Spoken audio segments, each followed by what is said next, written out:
नमस्कार, बहुत स्वागत है आप सभी का हमारी खास पेशकश भाग्यफल में और मैं हूं आपके साथ अंकुश श्रीवास्तव। और जी राजस्थान के सभी दर्शकों को जन्माष्टमी की बहुत बहुत शुभकामनाएं। तो आज श्री कृष्ण जन्माष्टमी है और श्री कृष्ण जन्माष्टमी भादो मास के कृष्ण पक्ष की अष्टमी तिथि को मनाई जाती है। अर्धरात्रि में अष्टमी तिथि और रोहिणी नक्षत्र के सहयोग में आपको बता दें कि सहयोग में श्री कृष्ण जन्मोत्सव मनाने की परंपरा है।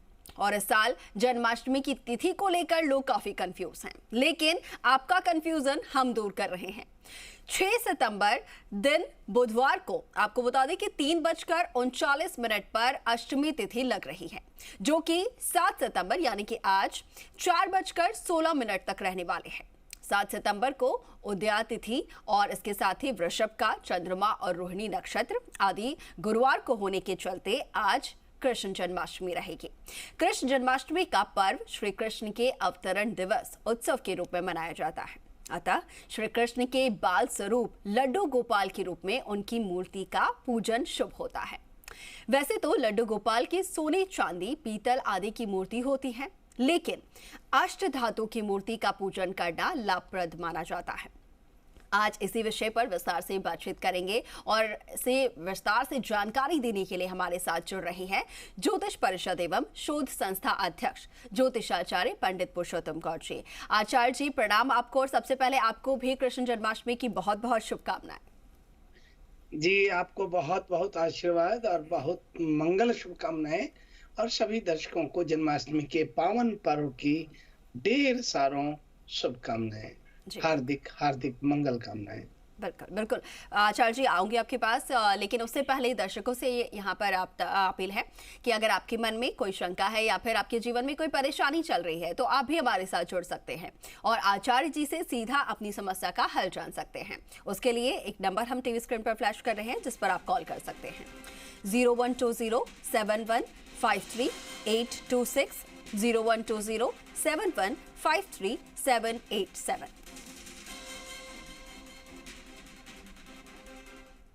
और चलिए अब सीधा आचार्य जी का रुख करेंगे और उनसे जानेंगे आज के बारे में, कृष्ण जन्माष्टमी के बारे में। आचार्य जी, कृष्ण जन्माष्टमी का आज बहुत खास ये मौका है, पूरे देश भर में धूमधाम के साथ कान्हा का जन्म दिवस जो है बनाया जाता है। लेकिन आपसे जानना चाहेंगे कि भगवान कृष्ण के कौन से स्वरूप की सबसे ज्यादा जो पूजा करना शुभ माना जाता है, किस तरीके से आज के दिन उनकी पूजा अर्चना करनी चाहिए, कौन सा समय जो है वो शुभ रहने वाला है, आपसे पूरी जानकारी चाहेंगे। देखिए, आपने बड़ा अच्छा प्रश्न रखा है। आज जन्माष्टमी है, भगवान कृष्ण का जन्म उत्सव पर्व मनाया जा रहा है। जैसा कि पूर्व में आपने बता दिया है कि बहुत बड़े संयोग के बीच 30 साल के बाद ऐसा संयोग बन रहा है कि सर्वार सिद्धि योग, रवि योग और वृषभ का चंद्रमा, रोहिणी नक्षत्र के उदयात और भाद्रपद की अष्टमी का उदयात के तहत आज, हालांकि रात को रोहिणी का चंद्रमा नहीं रहेगा और वृषभ राशि भी नहीं रहेगी, मगर उसके बाद भी आप देखिए कि यहाँ आज मध्यरात्रि कान्हा का उदयात होने के कारण जन्म उत्सव मनाया जा रहा है। सर्वार सिद्धि योग में जो भक्त पूजन आदि करते हैं उनकी सभी मनोकामना पूर्ण होती है। और ऐसा आपको बता दें कि ये जो रोहिणी है ये चंद्रमा की पत्नी है और ऐसे में भगवान कृष्ण के जन्म उत्सव पर आज का जो पर्व है वो विशेष विशेष बन रहा है जी। इसमें बाल गोपाल का जन्म आज मध्यरात्रि को होने वाला है। बाल स्वरूप की पूजा की जाती है।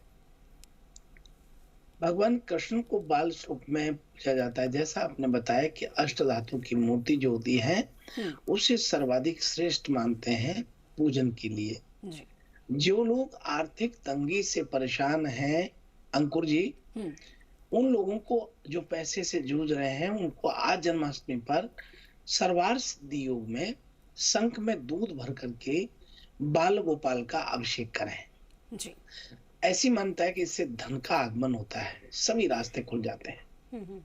संतान प्राप्ति, जिन लोगों को संतान नहीं प्राप्त हो रही है, अस्पतालों के चक्कर लगा रहे हैं, ऐसे लोगों के लिए आज गाय का दूध, पीते हुए बछड़े की मूर्ति लाएं और दंपति साथ मिलकर के विधि विधान से उनकी पूजा करें और फिर इनकी रोजाना पूजन करना शुभ कर दें, जी। तो संतान अवश्य प्राप्त होती है। यदि किसी व्यक्ति को नौकरी से संबंधित परेशानी है, हम्म। नौकरी में अड़चन आ रही है और काफी मेहनत के बाद भी नौकरी में उन्नति नहीं हो रही है, तो जन्माष्टमी यानी आज कृष्ण जी को माखन मिश्री में तुलसी दल डाल करके अर्पण करें। जी। पूजन के बाद स्वयं इस प्रसाद को खाएं। कहते हैं इससे जल्द समस्या का अंत होता है। तो इस प्रकार से बहुत छोटे छोटे उपाय हैं जी। जिन्हें करने से अनेक अनेक प्रकार का आज लाभ प्राप्त होने वाला है। जैसा कि सभी जानते हैं कि रोहिणी नक्षत्र की बात जो कर रहे थे, वो कल 6 तारीख को सुबह 9:20 से शुभारंभ हुआ और आज सुबह 10:25 तक रहेगा, यानी उदयात हुआ। अष्टमी तिथि की बात करें तो कल दोपहर 3:37 से और आज 4:14 तक रहने वाली है। जी। तो उदयात हुआ। इस प्रकार से सर्वाधिक श्रेष्ठ मुहूर्त उदयात की तिथि से ही होता है। और वहीं आपको बता दें कि आज ब्रह्म मुहूर्त की बात करें तो 4:39 से और 5:25 तक रहा है। और अभिजीत मुहूर्त की बात करें तो आज 12:02 से और 12:52 तक रहेगा। विजय मुहूर्त की बात करें तो दोपहर 2:29 से 3:19 तक रहने वाला है। जी। गोधलू मुहूर्त की बात करें तो शाम 6:38 से 7:02 का रहेगा। संध्या समय की बात करें तो फिर 6:38 से और 7:48 सायंकाल। ये तो इस प्रकार से ये सर्वाधिक श्रेष्ठ मुहूर्त हैं जिनमें कान्हा का पूजन करें। जी। और पारण का समय तो आप सभी जानते हैं कि सुबह 8 सितंबर को कल 6 बजे के बाद ही रहेगा। जी। तो इस प्रकार से ये मुहूर्त जो है आज रहेंगे और मैं समझता हूँ कि कान्हा के जन्म उत्सव का भरपूर आज लोग आनंद उठाएंगे, लुत्फ उठाएंगे, आशीर्वाद लेंगे। बिल्कुल बिल्कुल बिल्कुल बिल्कुल आचार्य जी, कान्हा के जन्मदिवस की जो धूमधाम और जो जश्न का माहौल है वो कल से ही शुरू भी हो चुका है और आज पूरे दिन भर रात भर चलने वाला है। इसके साथ ही आचार्य जी आपसे जानना चाहूँगी, खास तौर पर वो लोग जिन्होंने अपने घर में लड्डू गोपाल स्थापित किए हुए हैं, उन लोगों के लिए मैं जानना चाहूँगी कि लड्डू गोपाल वैसे तो जो भी लोग अपने घर में स्थापित करके रखते हैं वो लोग सुबह से लेकर रात तक पूरी सेवा करते हैं, लेकिन जो लोग नहीं कर पाते हैं तो ऐसे में उन लोगों के लिए मैं जानना चाहूंगी कि क्या लड्डू गोपाल अगर अपने घर में स्थापित किए हुए हैं तो सुबह से लेकर रात तक उनकी जो सेवा है वो करना अनिवार्य होता है या फिर किस तरीके से उसके नियम होते हैं, वो मैं आपसे जानना चाहूंगी। देखिए, आपने बड़ा अच्छा प्रश्न रखा है। लड्डू गोपाल की विशेष तौर पर जो सेवा का जो नियम है वो धार्मिक ग्रंथों के अनुसार लड्डू गोपाल एक सात्विक भोजन के साथ में आप भगवान का प्रसाद भोग लगाना चाहिए। लहसुन प्याज के बिना होना चाहिए, मांस वांस आदि का नहीं, बर्तन नहीं होना चाहिए और माखन मिश्री का भोग लगाना चाहिए। बूंदी के लड्डू का भोग लगाएं, खीर हलवे का प्रसाद चढ़ाएं। और लड्डू गोपाल को जब आप प्रसाद बनाते हैं घर में तो अवश्य उनको जो है आपको खिलाना चाहिए, क्योंकि लड्डू गोपाल को घर में रखने के पहले बहुत सारे नियम होते हैं और वो नियम देखिए बड़े सरल से नियम है। ऐसा नहीं है कि कोई नियम क्लिष्ट नियम नहीं है, बड़े सरल से नियम है। भगवान श्री कृष्ण के बाल स्वरूप लड्डू गोपाल को घर में रखना तो बेहद बेहद शुभ माना जाता है और कल्याणकारी माना जाता है। ऐसी मान्यता है कि लड्डू गोपाल को घर में रखने से घर की नकारात्मकता मिट जाती है, सकारात्मकता का संचार होता है। ऐसे में बहुत से लोग उन्हें घर में एक सदस्य की तरह रखते हैं, लेकिन उन्हें घर में सिर्फ मंदिर में रखना ही काफी नहीं होता, बल्कि लड्डू गोपाल से आप इतना प्रेम इतना प्रेम इतना प्रेम कि कई लोग तो अपने साथ ही रखते हैं। आप देखते हैं आजकल टोकरी में बिठा के खुद ले जाते हैं, साथ में जहाँ जाते हैं वहां ले जाते हैं और खास तौर पे उन्हें भोजन भी कराते हैं, चाय पिलाते हैं, सुलाते भी हैं, दूध पिलाते हैं। तो एक प्रेम एक स्नेह कान्हा के प्रति जो लोगों में देखा जाता है वो यूं ही नहीं है, उनमें बहुत बड़ी शक्ति है। बिल्कुल। बिल्कुल आचार्य जी। और जैसा कि आप बता रहे हैं, वैसा मैंने कई लोगों को देखा है कि कान्हा जी को जहाँ भी जाते हैं अपने साथ ही ले जाते हैं, मार्केट भी जाते हैं, कहीं पर भी जाते हैं तो अपने साथ ही लड्डू गोपाल को ले जाते हैं। जो खुद खाते हैं वो भी उन्हें खिलाते हैं। तो ये तस्वीरें मैंने हमेशा देखी हैं कई जगह पर। इसके साथ ही आचार्य जी, हमारे साथ दर्शक भी जुड़ना शुरू हो गए हैं फोन लाइन पर, उनसे भी बातचीत कर लेते हैं। बहुत स्वागत है, आप बताइए क्या जानना चाह रहे हैं आचार्य जी से।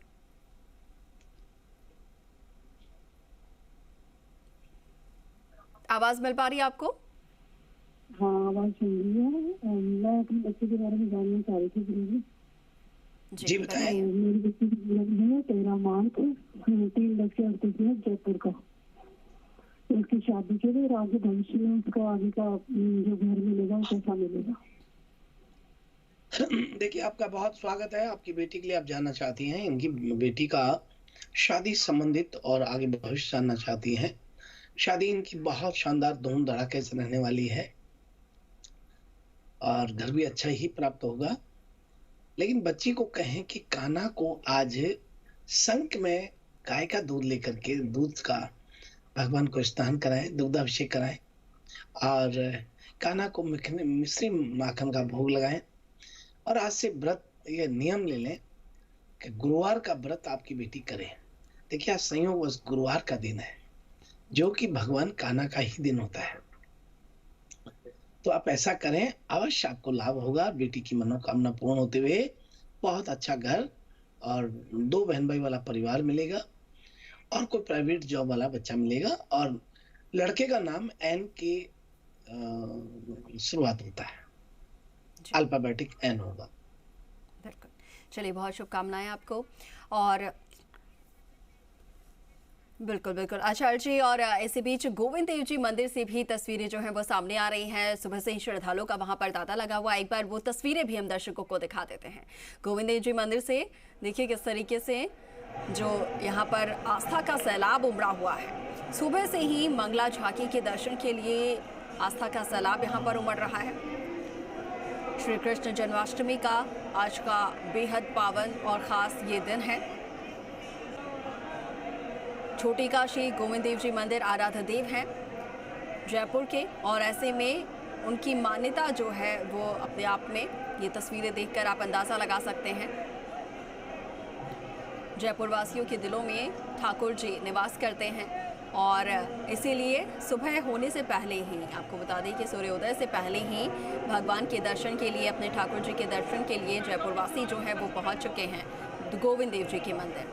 उनके दर्शन कर रहे हैं, क्या युवा क्या बुजुर्ग। और ये देखिए, अभी हम बात कर ही रहे थे, लड्डू गोपाल देखिए किस तरीके से टोकरी में लेकर जो श्रद्धालु हैं वो मंदिर पहुंचे हुए हैं लड्डू गोपाल को। राधे राधे के जो जयकारे हैं वो लगते हुए नजर आ रहे हैं। भगवान श्री कृष्ण को प्रसन्न करना जो है बेहद आसान हो जाता है जब नाम राधे का लिया जाता है। श्री राधे का नाम लेते ही भगवान कृष्ण जो हैं वो अपने आप आपकी जो मनोकामना है वो पूर्ण कर देते हैं। आप भी घर बैठे ठाकुर जी के दर्शन कर सकते हैं। भगवान गोविंद देव जी और राधा रानी की ये तस्वीर हम आपको दिखा रहे हैं। गोविंद देव जी मंदिर से सीधी तस्वीर जो है सामने आ रही हैं। आप घर बैठे भी भगवान की दर्शन कर सकते हैं। तो जी राजस्थान की स्क्रीन पर आप देख पा रहे हैं छोटी काशी से आराध्य देव गोविंद देव जी मंदिर की ये तस्वीरें हम आपको दिखा रहे हैं। अद्भुत श्रृंगार भगवान का किया गया है, फूलों से पूरी तरीके से उनका श्रृंगार।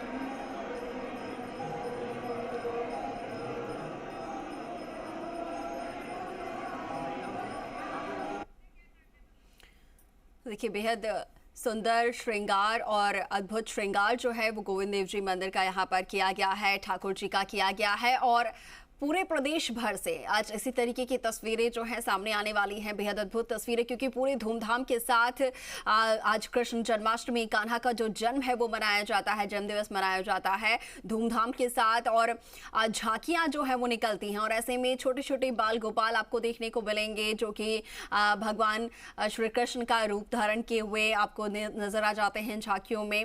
और उन झांकियों का भी पुष्प वर्षा करके लोग जो हैं वो स्वागत सत्कार करते हुए नजर आते जाते हैं। तो आज दिन भर इसी तरीके से ये सिलसिला चलने वाला है।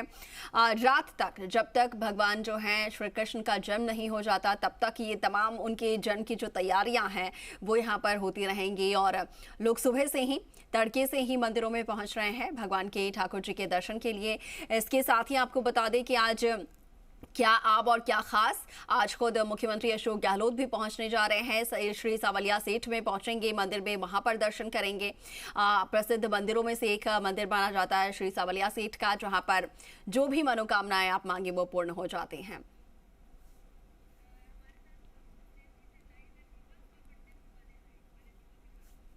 और चलिए सीधा जयपुर गोविंद देव जी मंदिर से हमारे सहयोगी दीपक हमारे साथ लाइव जुड़े हुए हैं, उनका रुख करते हैं, उनसे जानने की कोशिश करते हैं। दीपक, कृष्ण जन्माष्टमी का आज पावन दिन है और ऐसे में सुबह से ही श्रद्धालु वहां पर जुटना शुरू हो गए हैं। गोविंद देव जी आराध्य देव हैं। किस तरीके की तस्वीरें और कितना उत्साह लोगों में देखने को मिल रहा है? आस्था का सैलाब किस तरीके से वहां पर मंदिर में नजर आ रहा है?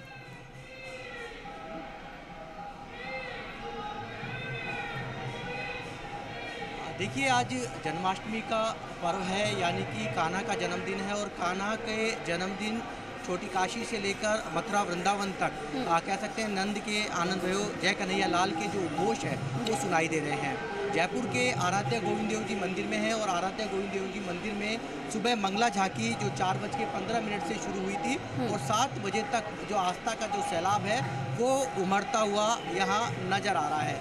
अब धूप झांकी के दर्शन हैं जो भक्त हैं वो कर पा रहे हैं। जो आप तस्वीरों में देख रहे हैं कि भगवान श्री कृष्ण को जो करीब 1 महीने में पोशाक है जो तैयार की गई है, वो नवीन पीत की जो पोशाक है वो धारण करवाई गई है। विशेष अलंकार है वो किया गया है, क्योंकि देखिए कहा जाता है कि जयपुर के आराध्य गोविंद देव जी मंदिर, पुरानी बस्ती के गोपीनाथ जी मंदिर और मदन मोहन जी मंदिर जो करौली में विराजते हैं, इन तीनों विग्रह के एक साथ यदि दर्शन करते हैं तो संपूर्ण दर्शन माने जाते हैं। क्योंकि जयपुर के आराध्य गोविंद देव जी का जो कारबिंद है वो, इसके अलावा जो गोपीनाथ जी मंदिर में जो कटिवक्ष है भगवान श्री कृष्ण का, और चरण जो हैं वो मदन मोहन जी के हैं। यानी कि कहा जाता है कि सूर्योदय से लेकर सूर्यास्त तक जो तीनों दर्शन एक साथ करता है उससे संपूर्ण दर्शन होते हैं।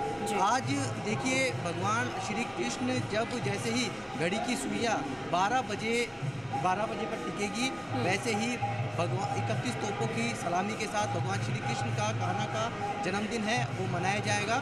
घरों से लेकर मंदिरों में विशेष तैयारियां की गई है। और जब आराध्य गोविंद देव जी मंदिर की बात करें या राधा दामोदर जी मंदिर की बात करें, लाडली जी मंदिर की बात करें, इस्कॉन टेम्पल की बात करें, अक्षरधाम मंदिर की बात करें या जो गोपीनाथ जी मंदिर की बात करें, तो जो छोटे से लेकर जो बड़े देवालय हैं उनमें इसी तरीके का आस्था का सैलाब उमड़ेगा। और देखिए मटकी फोड़ प्रतियोगिताएं भी आयोजित की जाती है अलग अलग ढंग से इस कान्हा के जन्मदिन को, क्योंकि जिन्हें कहा जाता है कि नटखट है, उनके जन्मदिन को सेलिब्रेट किया जाता है। जो दूसरी तस्वीर आप देख रहे हैं कि देखिए पिछले कई दिनों से यहाँ पर कार्यक्रम है उनका आयोजन है वो शुरू हो गया था। अलग अलग जो मंडलियाँ हैं वो संकीर्तन करती हुई नजर आ रही थी। ये आराध्य गोविंद देव जी मंदिर की तस्वीरें हैं। देखिए जब मंगला झांकी हुई थी उस समय भी इस तरह से आस्था का सैलाब उमड़ा हुआ था। और आज अभी जो धूप झांकी के जो दर्शन अभी किए हैं आपने, उसमें भी कह सकते हैं कि आस्था का जो सैलाब है वो उमड़ता हुआ नजर आ रहा है। 3 यहाँ से कह सकते हैं कि बैरिकेटिंग के में जलेबी चौक से एंट्री जो दी जा रही है उसमें 3 बैरिकेटिंग की गई है।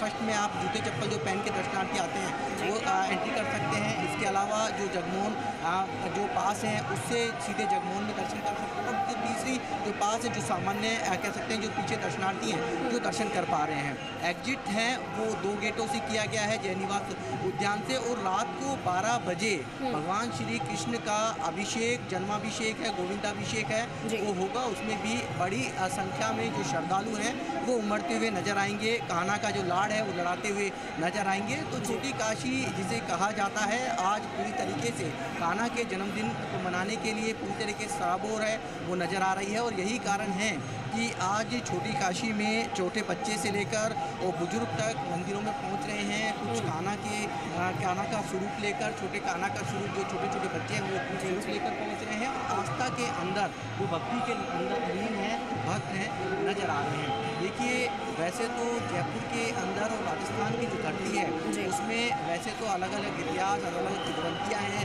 कुछ ऐसे भी मंदिर हैं जैसे कि हम मान सकते हैं कि अब तक तो आपने देखा होगा कि भगवान श्री कृष्ण के साथ रुक्मणी और या कह सकते हैं कि राधा रानी की जो विग्रह है वो देखी होगी, दर्शन देखे होंगे। लेकिन जयपुर के अंदर जगत शिरोमणि का एक आमेर में एक ऐसा ही मंदिर है जहाँ पर भगवान श्री कृष्ण है वो मीरा के साथ में भक्तों को अपने दर्शन देते हैं।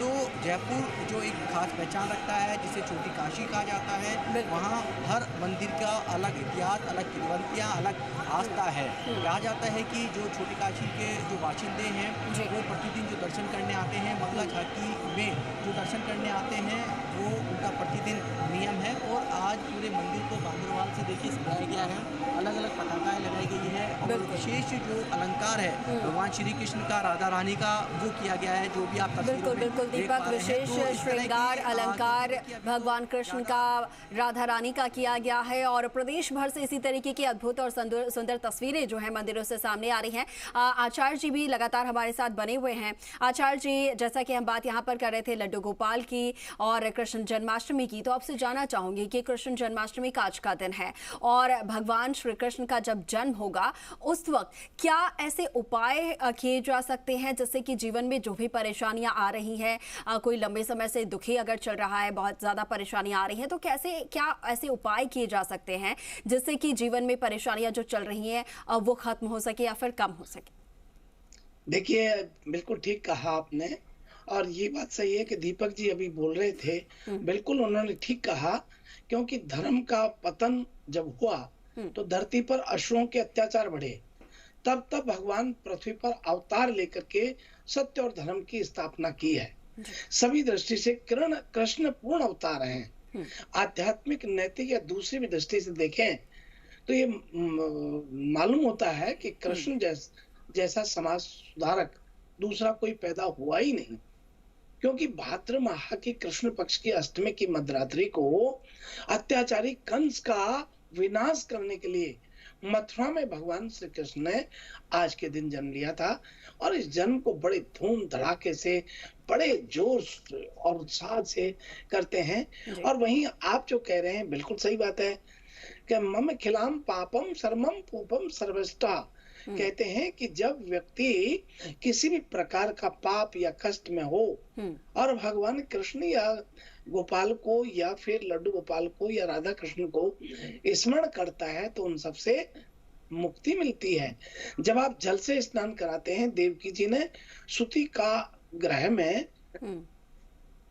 जल से स्नान कराने का मतलब आपको समस्त कष्टों से निवृत्ति होती है जी।